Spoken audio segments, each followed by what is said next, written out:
Vendredi 10 octobre 2025, bonjour à tous et bienvenue sur la revue des titres des journaux de ce jour. On démarre avec Matin Libre. Inclusion financière au Bénin, les GNIF pour plus d'autonomie et de prospérité collective. Baromètre présidentiel 2026, la jeunesse verse la caution de Wadaï.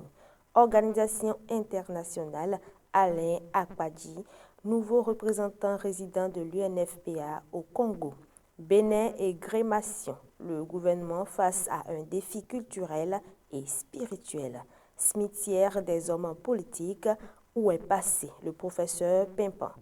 Campagne cotonnière 2025-2026 dans les usines d'engrenage, 80% des instruments de pesée déjà certifiés conformes à l'ANM.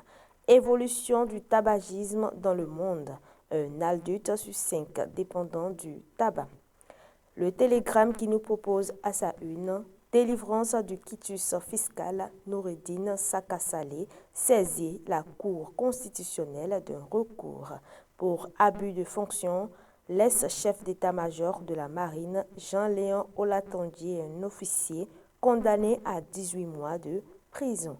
Le matin, à Miranda, en Afrique du Sud, le Parlement béninois s'affirme comme un modèle d'ouverture, de démocratie et de coopération. Révolution dans la société civile béninoise, le gouvernement clarifie le cadre de gestion des associations et fondations. Le pays émergent qui nous propose à sa une réforme du système partisan au Bénin. Mouel Bénin, Rassemblement national du gâchis politique. Ensuite, le potentiel, engagement républicain et conviction féminine. Claudine Prudencio scelle la fidélité du RN à Talon. Revue du secteur de l'énergie 2025 au Bénin. La SP2E plaide pour une électrification durable et mieux régulée.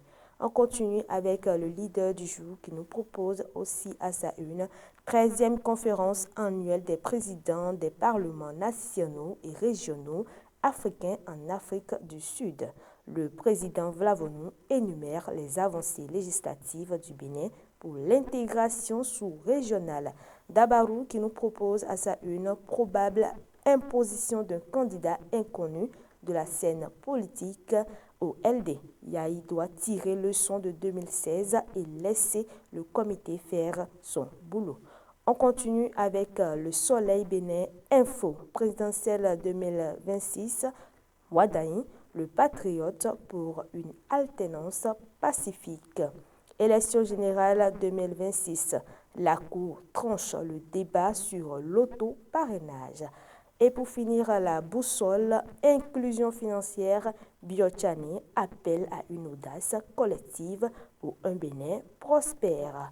On revient sur le quotidien Matin Libre qui nous propose à sa page 3 inclusion financière au Bénin, les GNIF, pour plus d'autonomie et de prospérité collective. À la page 2 et 3, vous aurez le baromètre. À la page 2, présidentielle 2026, la jeunesse verse la caution de Wadaï.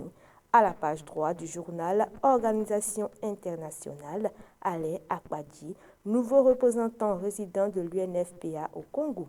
À la page 7 du journal Bénin et Grémation, le gouvernement face à un défi culturel et spirituel. On revient à la page 2 du journal Cimetière des hommes politiques, où est passé le professeur Pimpon. Campagne cotonnière 2025-2026 dans les usines d'égrenage, 80% des instruments de pesée déjà certifiés conformes à l'ANM à la page 2. Pour finir à la page 6 du journal, évolution du tabagisme dans le monde, un adulte sur 5 dépendant du tabac. Et c'est tout pour cette revue des titres. Merci de nous avoir suivis. N'oubliez pas de vous procurer votre journal Matin Libre pour vous informer.